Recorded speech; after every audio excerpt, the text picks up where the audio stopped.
How's it going, guys? My name's Wilson. With the 2020 NBA season resuming, the coming playoffs will be unlike anything we have ever seen. No fans present. After over 100-day layoffs, teams have been rusty, especially during the exhibitions. The healthiest teams will likely have the biggest shot in winning the NBA title. The Bucks, Lakers, Clippers, three favorites, led by Giannis, LeBron, and Kawhi, arguably the three best players in the bubble. Most of these superstars will usually show up, especially in big-time moments, but they won't win a championship without their help of solid role players. With that said, here's one role player that needs to step up for every contender. Starting with the Boston Celtics, Marcus Smart. The C's badly missed him in the 2019 postseason. Only played 2 games, blowouts to Milwaukee. With Kemba now healthy, there won't be as much pressure on the All-Star. Having a way better supporting cast than any one of his Charlotte days, Jason Tatum played like a superstar the final 3 weeks before the shutdown. Against tough defensive-minded teams like Toronto, Miami, and Milwaukee, Boston will need an additional ball handler to emerge. Brad Wanamaker and Carson Edwards remains a mystery.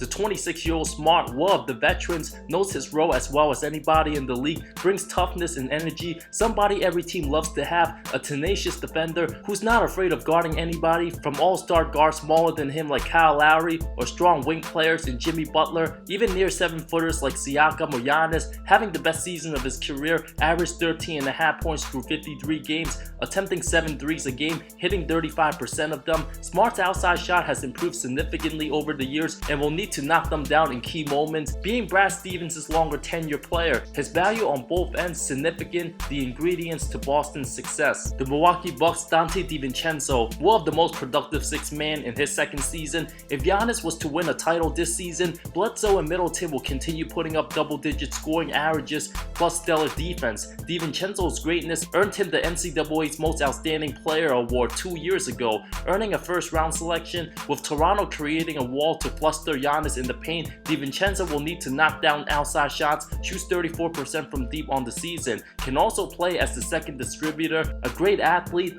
with the 2 old guards in Wesley Matthews and Kyle Korver, easy defensive targets. DiVincenzo, the best of the 3, will need a few monster games and step up in later rounds. The Philadelphia 76ers, Tobias Harris, putting up averages of 19.4 points, nearly 7 rebounds through 65 games. The $180 million man will be depended upon as the perimeter scorer down the stretch in place of Jimmy Butler's role last season. Harris underachieved last postseason, averaged just 15.5 points, under 44% shooting, shot just 38% from the field in the 7 games versus Toronto, scored between 9 to 16 points, failing to score more than 16 against an elite team. Absolutely unacceptable, simply wasn't good enough. The 28-year-old in the prime of his career, the Sixers the most enticing underdog in the bubble. Harris needs to average around 20 points against the elite teams and might need to do so in round 1. If matched up against Boston or Miami, other role players in Shea Milton, Josh Richardson, and Al Horford will need to perform as well. The Toronto Raptors, the defending champs, one of the most experienced teams. Breakout small forward OG Anunoby elevated his game the last month before the shutdown. Being injury prone his first couple seasons, the 23-year-old small forward seems to be getting his game together. Started 62 of 63 games, averaged 13.7 points, 6 rebounds on 57% shooting his last 11 games. The franchise hasn't missed a beat in the regular season without their finals MVP, filling in the void of Kawhi. OG has been a versatile wing. Others have stepped up tremendously as well. Norman Powell, Chris Boucher, and Terrence Davis terrific off the bench. OG connecting on 38% of his threes will make teams pay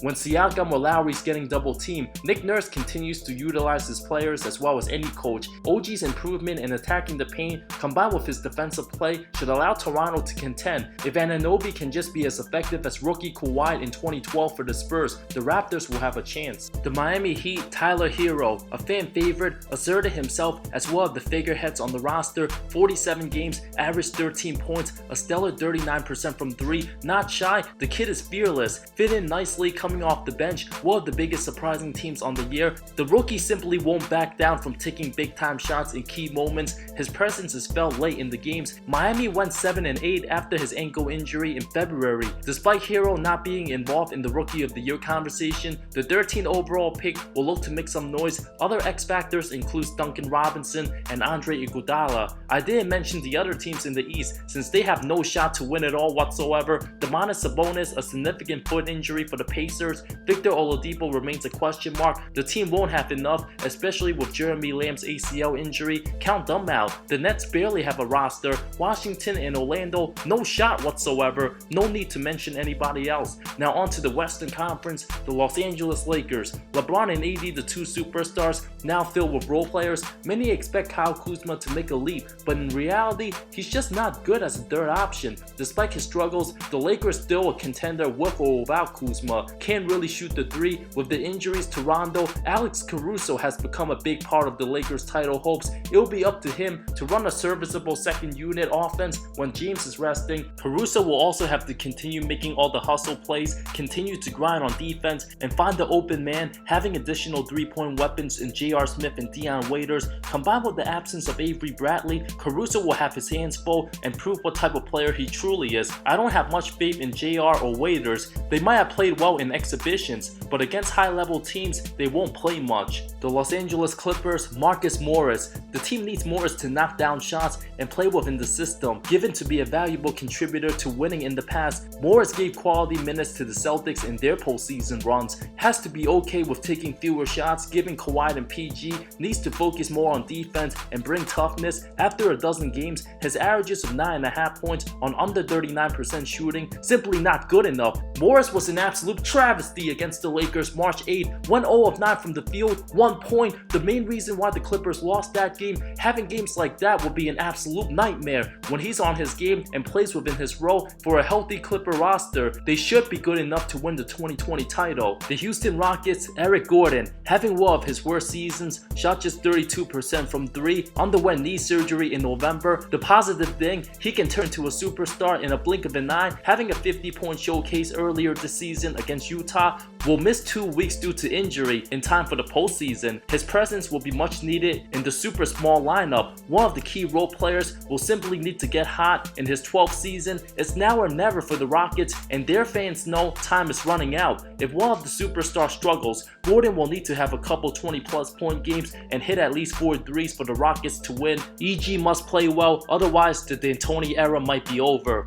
The Denver Nuggets, Jamal Murray, many expected him to become an all-star this season, but still a little shaky. Average under 19 points, 5 assists, pretty much the same stats as 2019, has to show the consistency. As promising as Bobo and Michael Porter Jr. might seem, Mike Malone simply doesn't play his very young guys and have a set rotation. Murray was terrific against San Antonio in the first round last season, took over down the stretch and scored 20 plus each of the 4 wins, fewer than 20 in the 3 losses, was awful going 4 of 18 in Game 7 against Portland, needs to show up and be the closer down the stretch. The other teams I'll mention briefly, who I don't consider legit contenders, but a possible threat to the 4 teams above them. The Dallas Mavericks likely won't get past the second round, but can make their series competitive if Kristaps Porzingis goes back to his form with the Knicks in 2018. Having KP matched up against a possible team like the Nuggets or Clippers in round 1, if he can dominate, getting postseason experience will be vital for his development as Dallas' second option. The Oklahoma City Thunder, Andre Roberson.